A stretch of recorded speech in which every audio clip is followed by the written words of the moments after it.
现在就让我们一起加入客家风情，大家来讲客家吧。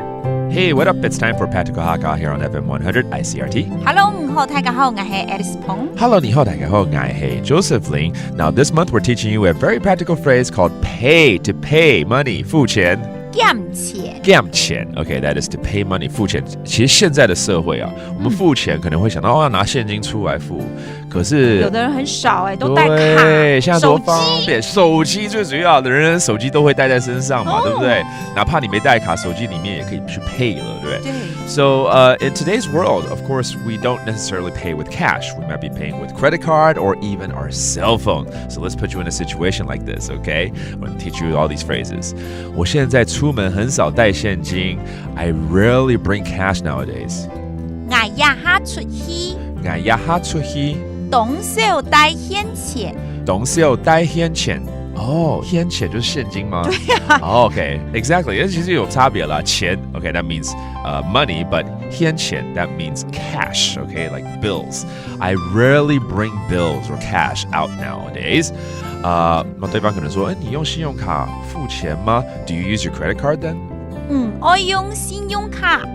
我用信用卡。减钱黑毛。我用信用卡减钱黑毛。好，这个我可以自己教减钱黑毛是付钱吗？那样子嘛。那你用信用卡就是信用卡。对，对，信用卡 is your credit card. So the other party asks, do you use your credit card to pay? And the answer is yes, but I also use my cell phone to pay, right? Because we use that a lot now too. 对呀，还可以用手机付钱呢。嘿呀，喊走的，用手机减钱呢。这个我可以教了嘛，减钱呢就是付钱呐，对不对？然后手机叫做手機，这我们也常常教。然后还可以就是喊走的 ，OK, that means I could also use my cell phone 手機减钱呢 ，that means I can pay with my cell phone. 你会吗？我会用信用卡，还是信用卡，对不对？信用卡。我要自己承认，我花了1年多我才敢开始用手机付钱。All right, let's review some of these phrases right now, such as cash 现金，现钱 and then the credit card 信用卡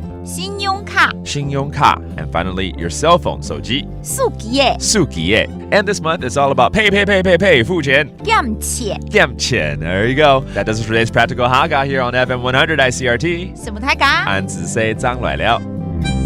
客家风情由客家委员会监制。We Love Hakka has been brought to you by the Hakka Affairs Council.